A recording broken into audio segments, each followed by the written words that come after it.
जय हिंद मेरे प्यारे साथियों। तो आज हम लोग पढ़ेंगे दर्पण के बारे में। दर्पण क्या है, दर्पण कितने प्रकार के होते हैं, पूरा अच्छे से कंसेप्ट क्लियर करेंगे।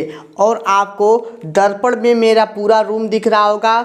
ऊपर जितना भी कॉपी किताब है 1 से लेकर 8 तक अपने लाइफ में जितना भी पढ़ा है सब किताब हमने रखा है, ठीक है। 1 से लेकर वहाँ तक का किताब है। और यह रहा मेरा छोटा सा रूम, ठीक है। छोटा सा रूम है, इसी में पढ़ाई लिखाई खाना पीना सब इसी में होता है। तो चलिए चलते हैं, आज हम दर्पण के बारे में जान लेते हैं। दर्पण क्या है, ठीक है। दर्पण किसे कहते हैं, पहला हेडिंग हमारा क्या है, दर्पण।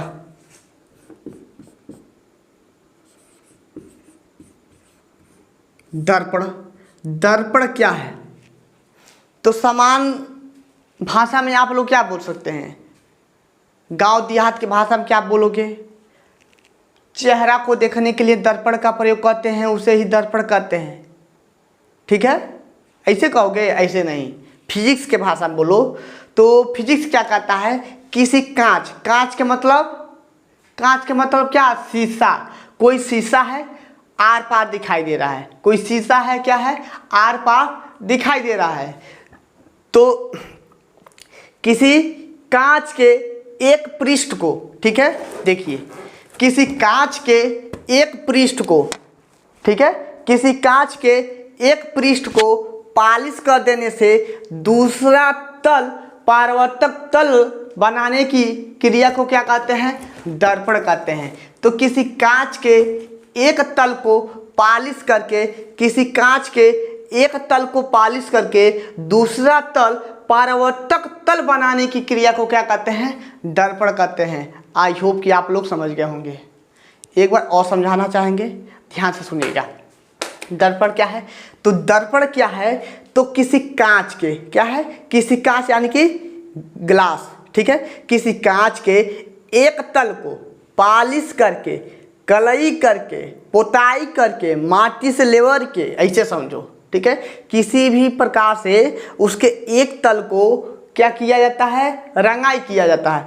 तो एक तल को रंगाई करके दूसरे तल को परावर्तक तल बनाने की क्रिया को क्या कहते हैं, दर्पण कहते हैं। दर्पण 2 प्रकार का होता है। दर्पण 2 प्रकार का होता है।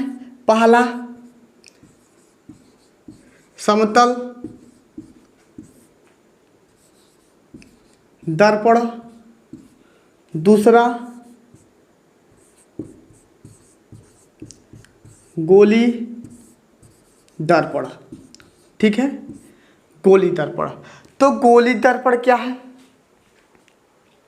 गोली दर्पण क्या है, यहाँ से आपको लगभग 4 नंबर पक्के होंगे दर्पण से ही। प्यार से, ध्यान से, धीरे धीरे समझिएगा। नहीं समझ में आएगा तो अपने बड़े भाई से बोल सकते हो, हम आपको कभी भी किसी भी वक्त आप लोग पूछोगे तो हम बता देंगे, ठीक है।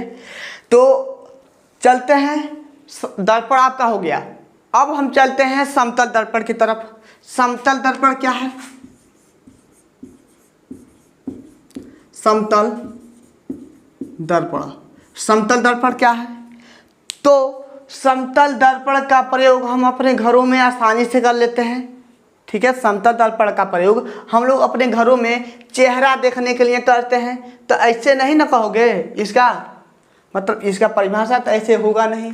तो इसका परिभाषा ऐसे बोलो समतल दर्पण का, तो किसी कांच के तल को, किसी कांच के तल को परावर्तक बनाने की घटना को, परावर्तक तल बनाने की घटना को हम लोग क्या कहते हैं, समतल दर्पण कहते हैं, ठीक है। ध्यान से, जो दर्पण का परिभाषा है वही आप लोग समतल दर्पण में भी बोल सकते हो, ठीक है। समतल दर्पण क्या होता है, समतल दर्पण का प्रयोग हम लोग आसानी से अपने घरों में कर लेते हैं। तो चेहरा को देखने के लिए करते हैं, तो समतल दर्पण यही होता है। तो समतल दर्पण के एक पृष्ठ को परावर्तक, ऐसे लिखो, समतल दर्पण के एक पृष्ठ को परावर्तक पृष्ठ बनाने की क्रिया को हम लोग क्या कहते हैं, समतल दर्पण कहते हैं। समतल दर्पण हो गया, ठीक है। समतल दर्पण का विशेषता, समतल दर्पण का विशेषता तो भी कुछ होगा। तो समतल दर्पण का पहला विशेषता है कि यह हमेशा आभासी, सीधा तथा वस्तु के बराबर प्रतिबिंब बनाता है। अब चलिए पूरा लाइव पूरे अच्छे तरफ से आपको कंसेप्ट क्लियर कराएंगे ताकि आपको दिक्कत ना हो। समतल दर्पण क्या है, ठीक है ना, लाइव करवा रहे हैं साथ साथ ही, समझो यह आपका लाइव ही है। तो यह मेरा क्या है, समतल दर्पण है। समतल दर्पण में 180 अंश का कोण बनता है, इसको लिख लोगे 180 अंश का। कैसे, समतल दर्पण क्या होता है, प्लेन होता है, प्लेन होता है, तो प्लेन से 180 अंश का कोण बनता है, आपको पता होगा, ठीक है। तो हम लोग आज क्या सीखेंगे, समतल दर्पण, ठीक है। समतल दर्पण की विशेषता यह है कि समतल दर्पण यदि हमारे सामने रखा है, यदि हमारे सामने समतल दर्पण रखा है तो वस्तु के बराबर प्रतिबिंब बनता है और आभासी बनता है। आभासी का मतलब यह हुआ है कि ओनली हम आभास कर सकते हैं कि यह हम हैं, ठीक है। ओनली हम आभास कर सकते हैं कि यह हम हैं, लेकिन उसको छू नहीं सकते हैं, लेकिन उसको छू नहीं सकते हैं। यदि छू सकते तो उसको वास्तविक कहते हैं, यदि उसको छू लेते हैं तो हम लोग क्या कहते हैं, वास्तविक कहते हैं। तो समतल दर्पण का पहला विशेषता यह है कि समतल दर्पण द्वारा सदैव आभासी, सीधा तथा वस्तु के बराबर जितना रहेगा उतना ही प्रतिबिंब बनेगा। जितना बड़ा वस्तु रहेगा उतना ही बड़ा प्रतिबिंब बनेगा। तब पहला कंडीशन क्या है बाबू, एक मिनट, पहला कंडीशन यही है कि समतल दर्पण द्वारा आभासी, सीधा तथा वस्तु के बराबर प्रतिबिंब बनता है। पहला क्लियर हुआ कि नहीं हुआ, प्रूफ के साथ बताए हैं। दूसरा भी प्रूफ के साथ बताएंगे। समतल दर्पण द्वारा बातों को ध्यान समझिएगा। समतल दर्पण द्वारा यदि हम समतल दर्पण के सामने खड़ा हो जाते हैं, ठीक है, आप लोग भी खड़ा हो जाइए, शीशा लेके खड़ा हो जाइए। तो समतल दर्पण के सामने यदि हम खड़ा हो जाते हैं तो दायां सिरा मान लेते हैं, यह मेरा दायां कान है, यह दायां कान है, यह बाएं की तरफ दिखाई देगा, और यह बायां कान है, यह दाएं की तरफ दिखाई देगा। बात समझिए कि नहीं समझे। समतल दर्पण द्वारा दायां सिरा बाईं तरफ, बाईं सिरा दाईं तरफ दिखाई देता है। आई होप कि ये भी आप लोग समझ गए होंगे। अब हम चलते हैं तीसरे नंबर पर। इसका विशेषता क्या हो सकता है, तो समतल दर्पण, ठीक है, समतल दर्पण द्वारा जितने पास पर, ठीक है, समतल दर्पण यह है, तो जितने पास पर जितने पास पर वस्तु को रखेंगे उतना ही पास आपका प्रतिबिंब बनेगा। एक बार और समझा रहे हैं, ध्यान से समझिएगा। मान लेते हैं यह मेरा समतल दर्पण है और यह कोई ऑब्जेक्ट है, यानी कि हम कोई वस्तु हैं, यहाँ पर खड़े हुए हैं। तो जितने पास समतल दर्पण के जितने पास वस्तु को रखेंगे दर्पण उतना ही पास, दर्पण के यानी कि जो हमारा प्रतिबिंब बनेगा शीशे में उतना ही पास बनेगा। लेकिन बाबू जितना ही दूर करोगे उतना ही बड़ा, उतना ही मतलब छोटा, यानी कि मान लेते हैं हम जितना दूर पर हैं, दर्पण से जितना दूर है उतना ही दूर पर प्रतिबिंब बनेगा। अंदर उतना ही दूर पर प्रतिबिंब बनेगा जितना पीछे हम रहेंगे, उतना ही दूरी पर प्रतिबिंब बनेगा। आप लोग लाइव कर सकते हो, यानी कि प्रूफ कर सकते हो शीशा लेकर, ठीक है। तो समतल दर्पण का प्रयोग यही होता है। तीसरा विशेषता यह है कि समतल दर्पण को जितना दूरी पर रखेंगे, मानते समतल दर्पण यहाँ है और जितना दूर पर वस्तु है उतना ही दूरी पर अंदर प्रतिबिंब बनेगा, शीशा भारी है, हाथ दर्द करने लग रहा है, ठीक है ना। तो मान लेते हैं समतल दर्पण यहाँ पर है और वस्तु यहाँ पर है, तो उतना ही दूरी पर प्रतिबिंब अंदर बनेगा, उतना ही दूरी पे। बातों को ध्यान समझिएगा। जितना नज़दीक वस्तु को रखेंगे उतना ही नज़दीक पर आपका प्रतिबिंब अंदर बनेगा। आई होप कि आप लोग समझ रहे होंगे, आप लोग प्रैक्टिकल कर सकते हैं। तीसरा हो गया। चौथा जान लीजिए, चौथा क्या हो सकता है। तो चौथा का ऐसे कर सकते हो, इसका वक्रता त्रिज्या r व फोकस दूरी f जो होता है यह अनंत होता है। वक्रता त्रिज्या r और फोकस दूरी क्या होता है, इसका अनंत होता है। फोकस दूरी अनंत हो जाएगा इसका, ठीक है। प्रकाश को टकराओ, यहाँ पर प्रकाश मान लेते हैं, प्रकाश आया, लड़ा, पता नहीं कहाँ चला गया, तो इसका फोकस दूरी अनंत ही न होगा। तो फोकस दूरी कितना होता है, अनंत होता है, वक्रता त्रिज्या अनंत होता है। इतना ही रहने दोगे तभी भी आपका काम सही है, क्योंकि 4 विशेषता कम नहीं है, बहुत है, ठीक है। 4 विशेषता बहुत है। और एक और पूछ सकता है क्या, समतल दर्पण और समतल दर्पण की विशेषता हो गया। समतल दर्पण का उपयोग,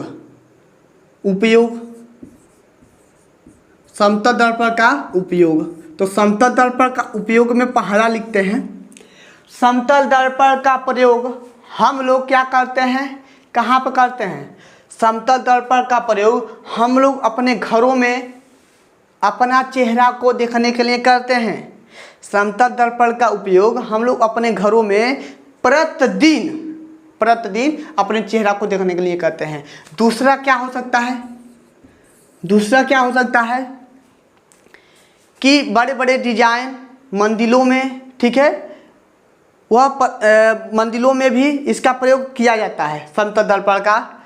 वहाँ पर सजावट करने के लिए हम लोग क्या करते हैं, समतल दर्पण का प्रयोग करते हैं।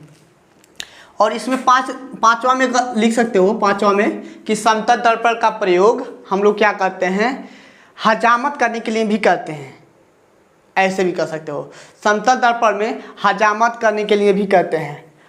आई होप कि आप लोग समझ गए होंगे समतल दर्पण की विशेषता और समतल दर्पण का उपयोग क्या कहाँ होता है। तो समतल दर्पण का उपयोग घरों में भी होता है, समतल दर्पण का उपयोग मंदिरों, इमारतों में सजावट के रूप में किया जाता है। इतना हो गया, आई होप कि आप लोग समझ गए होंगे। तो दर्पण और समतल दर्पण खत्म हो गया, दर्पण और समतल दर्पण खत्म हो गया। अब चलते हैं गोली दर्पण की तरफ। इसको बाबू स्क्रीनशॉट नहीं लो, इसमें कुछ है नहीं, लास्ट में जितना पढ़ा रहे हैं आपको मिल जाएगा, जितना भी पढ़ा रहे हैं आपको मिल जाएगा फ्री में। और कहीं पर भी जाओगे तो पैसा लगेगा, लेकिन हम फ्री में दे देंगे पूरा नोट्स। चलिए अब हमें पढ़ना है क्या, गोली दर्पण। दूसरा है ना गोली दर्पण, गोली दर्पण। तो गोली दर्पण क्या होता है, किसी कांच के गोले के, बात को ध्यान समझिएगा, किसी कांच के गोले के एक हिस्से को काटकर देख लीजिए, यहाँ पर काट दिए हैं, एक हिस्से को काटकर किसी कांच के, चलिए गोली दर्पण। तो किसी कांच के गोले के एक हिस्से को काटकर दूसरे तल को परावर्तक तल बनाने की घटना को हम लोग क्या कहते हैं, गोली दर्पण कहते हैं। एक तल को हम लोग क्या कहते हैं, पॉलिश कर देते हैं, तो उसे हम लोग क्या कहते हैं, गोली दर्पण कहते हैं। किसी कांच के गोले के एक हिस्से को काटकर दूसरे तल को परावर्तक तल बनाने की घटना को हम क्या कहते हैं, गोली दर्पण कहते हैं। या उसके एक तल को पॉलिश कर देने से हम लोग क्या कहते हैं, गोली दर्पण का बनाते हैं, ठीक है, गोली दर्पण बनाते हैं, ऐसे लिख लो। तो एक बार और समझिएगा, एक बार और सुनो। गोली दर्पण के, ठीक है, किसी कांच के गोली दर्पण में किसी कांच के गोले के, किसी कांच के, कोई भी कांच हो सकता है, ठीक है, कोई भी कांच हो सकता है लेकिन खोखला। किसी कांच के खोखले गोले के, किसी कांच के खोखले गोले के एक हिस्से को काटकर उसके एक तरफ क्या करते हैं, रंगाई कर देते हैं, और दूसरा तल परावर्तक तल बनाते हैं, उसे हम लोग क्या कहते हैं, गोली दर्पण कहते हैं। आई होप कि आप लोग अच्छे से समझ लिए होंगे। यहाँ बाहरी किए हैं, इसमें अंदर किए हैं, ठीक है। तो गोली दर्पण जो होता है 2 प्रकार का होता है। गोली, एक मिनट, गोली दर्पण दो प्रकार का होता है। मेरे बाबू भैया आप लोग ध्यान से समझिएगा, नहीं समझ में आएगा तो हमसे बोल सकते हैं। तो गोली दर्पण कितने प्रकार के होते हैं? दो प्रकार के होते हैं। पहला अवतल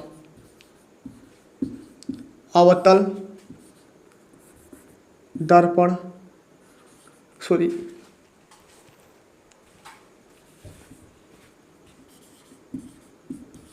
अवतल दर्पण, दूसरा उत्तल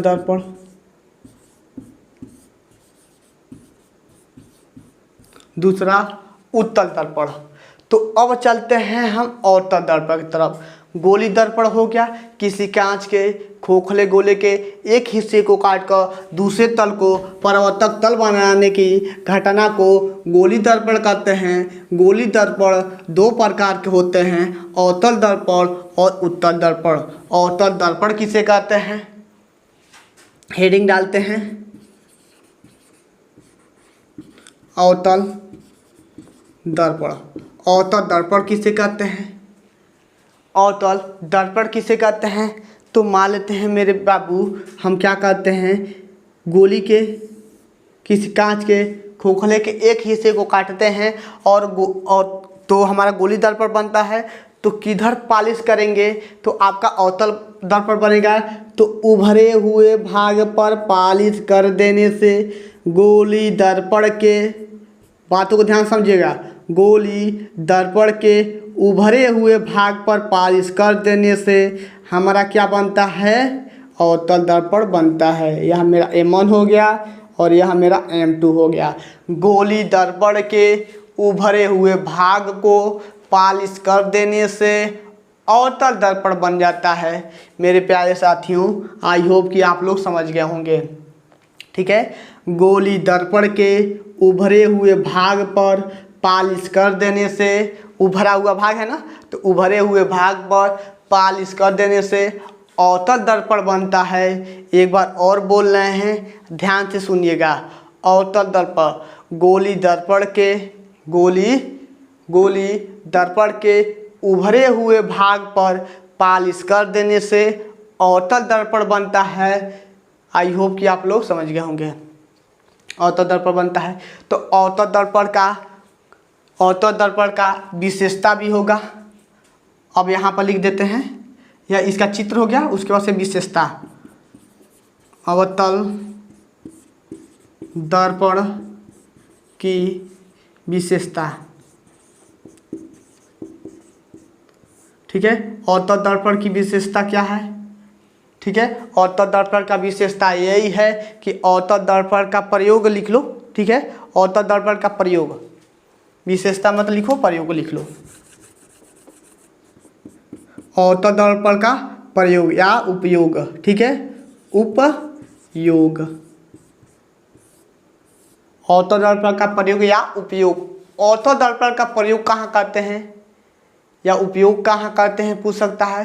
तो अवतल दर्पण का प्रयोग, ठीक है, अवतल दर्पण का उपयोग या प्रयोग कुछ भी बोल सकते हो।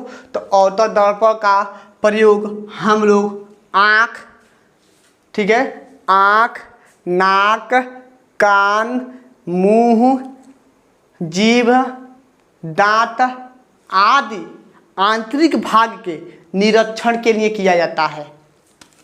पहला, एक बार और सुनो। अवतल दर्पण का उपयोग आँख, नाक, कान, मुंह, जीभ, दांत आदि आंतरिक मतलब अंदर, आंतरिक भाग के निरीक्षण के लिए किया जाता है। आई होप कि आप लोग समझ गए होंगे। एक बार और, आँख, नाक, कान, मुंह, जीभ, दांत आदि आंतरिक भाग के निरीक्षण के लिए अवतल दर्पण का प्रयोग किया जाता है। दूसरा क्या बोल सकते हो? अवतल दर्पण का प्रयोग कार के हेडलाइट में, हेडलाइट मतलब जो चों चों चों चों बोलता है बगल से, जो चोई चोई बोलता है ना, मान लेते हैं हमको बाएं मुड़ना है तो बाएं वाला इंडिकेटर जलाते हैं, चोई चोई बोलता है, तो हम लोग हेडलाइट बनाने में, ठीक है ना, आई होप कि आप लोग समझ गए होंगे। अवतल दर्पण का प्रयोग वाहनों के हेडलाइट बनाने में किया जाता है। और क्या हो सकता है अवतल दर्पण का प्रयोग, अवतल दर्पण का प्रयोग और क्या कर सकते हो, तो अवतल दर्पण का प्रयोग आप लोग हजामत करने के लिए भी किया जाता है। अवतल दर्पण का प्रयोग हजामत करने के लिए भी किया जाता है। और क्या कर सकते हो अवतल दर्पण का प्रयोग, और हाँ क्या हो सकता है अवतल दर्पण का प्रयोग, अवतल दर्पण का प्रयोग टार्च, ठीक है, टार्च देखे हो तो टार्चों में भी किया जाता है अवतल दर्पण का प्रयोग, टार्च में, ठीक है, टार्च में अवतल दर्पण का प्रयोग किया जाता है। बस 4 बहुत ज़्यादा है, ठीक है, हम PDF दे देंगे, उसमें जितना होगा आप लोग लिख लीजिएगा। आई होप कि आप लोग अच्छे से समझ गए होंगे अवतल दर्पण और अवतल दर्पण का प्रयोग। अब चलते हैं उत्तल दर्पण किसे कहते हैं। तो उत्तल दर्पण तो गोली दर्पण के धंसे हुए भाग को पालिश कर देने से, ठीक है, गोली दर्पण के धंसे हुए भाग पर पालिश कर देने से दूसरा तल को हम लोग क्या कहते हैं, परावर्तक तल बनाते हैं। इसी घटना को क्या कहते हैं हम लोग, इसी क्रिया को क्या कहते हैं हम लोग, क्या कहते हैं उत्तल दर्पण। गोली दर्पण के मान लेते हैं यहाँ से प्रकाश गया, यहाँ से गया और यहाँ से टकरा गया, ऐसे बना सकते हो, यहाँ जा रहा है टकरा के इधर आ गया। एरो का बहुत ज़्यादा महत्व होता है चित्र में। एरो यह बताता है कि प्रकाश इधर जा रहा है, रेखा यह जा रहा इधर जा रहा है, ठीक है ना। तो गोली दर्पण के, ठीक है, गोली दर्पण के धंसे हुए भाग को पालिश करने से उभरे हुए भाग को हम लोग क्या कहते हैं, परावर्तक तल बनाने की क्रिया को क्या कहते हैं, उत्तल दर्पण कहते हैं। आई होप कि आप लोग समझ गए होंगे। नहीं समझे एक बार और सुन लीजिए ताकि आपको अच्छे से याद हो जाए। सेम इसके उल्टा है, गोली दर्पण के धंसे हुए भाग पर पालिश करने से उभरे हुए भाग को परावर्तक तल बनाने की घटना को हम लोग क्या कहते हैं, उत्तल दर्पण कहते हैं। उत्तल दर्पण का उत्तल दर्पण का उपयोग कहाँ कहाँ करते हैं, तो उत्तल दर्पण का प्रयोग हम लोग वाहनों में जो आपका साइड वाला शीशा रहता है, साइड वाला शीशा जो पीछे का वस्तु जो आता है उसको देखने के लिए करते हैं, ठीक है। आप लोग सरल भाषा में समझिए कि उत्तल दर्पण का प्रयोग वाहनों के जो साइड में शीशा लगे होते हैं वह उत्तल दर्पण का बना होता है। वह किस दर्पण का बना होता है, तो उत्तल दर्पण का बना होता है। क्यों बना होता है, इसलिए बना होता है क्योंकि पीछे का जो वस्तु है वह बहुत बड़ा दिखाई देता है। जो पीछे का वस्तु है वह बहुत बड़ा है, ठीक है, जो पीछे का जो वस्तु है वह बहुत बड़ा है। आप लोग ट्रक को देख लो तो ट्रक कितना बड़ा है, लेकिन इतनी छोटी सी साइड के शीशे में कवर हो जाता है। तो यानी कि इसलिए प्रयोग किया जाता है क्योंकि वस्तु को क्या करता है, वह छोटा कर देता है। वस्तु को क्या करता है, छोटा करके दिखाता है कि हाँ कोई वस्तु आ रहा है। आई होप कि आप लोग समझ गए होंगे। उत्तल दर्पण का प्रयोग वाहनों में पीछे की वस्तु को देखने के लिए किया जाता है क्योंकि उत्तल दर्पण क्या करता है, वस्तु को छोटा करके उसका प्रतिबिंब हमें दिखाता है, प्रतिबिंब दिखाता है, ठीक है ना, प्रतिबिंब दिखाता है, यह जरूर बोलिएगा क्योंकि वह हम यह नहीं कह सकते हैं कि वास्तविक में है, ठीक है, वास्तविक नहीं कह सकते हैं, वह हमें प्रतिबिंब आभास कराता है कि हाँ कुछ न कुछ आ रहा है। पहला हो गया। दूसरा कह सकते हो कि बाबू आप लोग रोड पर तो चलते ही हो, ठीक है, रोड पे चलते हो तो आप लोग देखे होंगे कि उज्जर पट्टी बना होता है, ठीक है। उज्जर उज्जर पट्टी बना होता है तो उस पट्टिया पर क्या होता है, कहीं कहीं लाल लाल डब्बा रखा गया होता है। कुछ कुछ दूरी पर रेड रेड आपका क्या होता है, डब्बा होता है। वह डब्बा उत्तर दर्पण का होता है। वह डब्बा किस दर्पण का होता है, तो उत्तर दर्पण का होता है। और ये भी कह सकते हो कि गलियों, मोहल्लों और सड़कों, ध्यान से सुनिएगा, गलियों, मोहल्लों और सड़कों में जो बल्ब लगे होते हैं, ऐसे बल्ब लगे होते हैं ना, ऐसे लटके होते हैं, तो जो बल्ब लगे होते हैं वो भी आपके उत्तर दर्पण के होते हैं। वो भी आपके उत्तर दर्पण के होते हैं। तो मेरे प्यारे साथियों, आज का जो भी लेक्चर था दर्पण से था। आज हम लोगों ने दर्पण पढ़ा है। दर्पण के बाद से दर्पण कितने प्रकार के होते हैं, तो दर्पण 2 प्रकार के होते हैं, समतल दर्पण और गोली दर्पण। समतल दर्पण क्या है और समतल दर्पण की विशेषता और समतल दर्पण का उपयोग पढ़ लिए। गोली दर्पण क्या है, तो गोली दर्पण 2 प्रकार के होते हैं। गोली दर्पण का परिभाषा भी पढ़े हैं और 2 प्रकार के होते हैं, उत्तल दर्पण और अवतल दर्पण, दोनों पढ़ लिया है। और इसका गुण भी पढ़ लिया है, विशेषता यानी कि उपयोग कहाँ कहाँ किया जाता है। यह बात आप लोग समझ गए हैं कि नहीं समझ गए। तो आज का जो लेक्चर है यहीं पे समाप्त करते हैं। शीशा यानी कि दर्पण आज मेरा समाप्त हुआ। अब इससे आगे जो भी है, ठीक है, उत्तल दर्पण, अवतल दर्पण द्वारा सूत्र का निगमन कैसे करते हैं पूरा के पूरा हम बताएंगे। अवतल दर्पण कितने प्रकार का प्रतिबिंब बनाता है, उत्तल दर्पण कितने प्रकार का प्रतिबिंब बनाता है, अभी यह सब बाकी है। तो मेरे प्यारे साथियों, यदि आप लोग मेरा साथ पकड़े हैं तो आज पकड़े हैं तो हम लास्ट तक निभाएंगे, पूरा वादा के साथ करते हैं। तो मेरे प्यारे साथियों, आप लोग ध्यान से इस लेक्चर को देखते रहिएगा। जहाँ पर भी नहीं समझ में आएगा तो बड़े भाई होने के नाते हम आपसे बार बार यही बोल रहे हैं, जहाँ पर नहीं समझ में आएगा आप लोग हमसे बोलिएगा, हम आपका सलूशन ज़रूर देंगे। यदि PDF चाहिए तो इस पर मैसेज कीजिएगा 98 38 60 55 92, ठीक है। जो भी मेरे बहनें हैं वो भी मैसेज कर सकती हैं। हम आपके भाई की तरह से, ठीक है, हम आपके भाई ही हैं। कोई भी दिक्कत होगा तो आप लोग अपने भाई से बोल सकते हो, ठीक है। मेरे भैया आप लोग को भी बोल रहे हैं, आपको भी कोई भी दिक्कत होगा तो आप लोग भी हमसे बोल सकते हो। तो मेरे बहनें और मेरे भैया जितने भी लोग भी हैं, आप लोग ध्यान से पढ़ते रहिएगा। और जो भी दिक्कत होगा तो इस नंबर पर फ़ोन कर या मैसेज करके आप लोग हमसे बात कर सकते हैं और पूछ सकते हैं, हम आपको बता देंगे। 98 38 60 55 92, ठीक है। यह मेरा व्हाट्सएप नंबर और कॉन्टेक्ट नंबर दोनों है, ठीक है। तो बस आज के लिए इतना ही।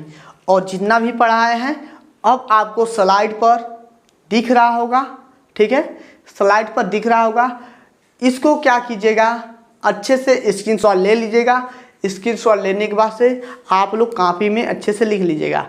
यदि स्क्रीनशॉट नहीं ले पा रहे हैं तो इस नंबर पर मैसेज कीजिएगा, हम आपके व्हाट्सएप ग्रुप पे भेज देंगे, ठीक है। और डिस्क्रिप्शन में जाएंगे तो व्हाट्सएप ग्रुप मिल जाएगा मेरे प्यारे साथियों। तो व्हाट्सएप ग्रुप से क्लास 10th के व्हाट्सएप ग्रुप से जुड़ जाइए ताकि आपके लिए ही अच्छा रहेगा, ठीक है। तो इतना गर्मी में पढ़ा रहे हैं तो थोड़ा सा आप बस एक काम करना है, यदि आपको यह पसंद में आ रहा होगा तो अपने दोस्तों में ज़रूर शेयर कीजिएगा, क्योंकि आप लोग मेरा हालत देख ही सकते हो कि कितना गर्मी हुआ है, ठीक है। फैन अभी चला देंगे तो बहुत ज़्यादा इसमें आवाज़ आ जाएगा, ठीक है, बहुत ज़्यादा आवाज़ आ जाएगा तो दिक्कत होगा, ठीक है। तो आज के लिए बस इतना ही। ओके बाय, जय हिंद साथियों। यदि वीडियो पसंद आया हो तो अपना प्यार जरूर दिखाइएगा, अपने दोस्तों पर जरूर शेयर कीजिएगा। बाय।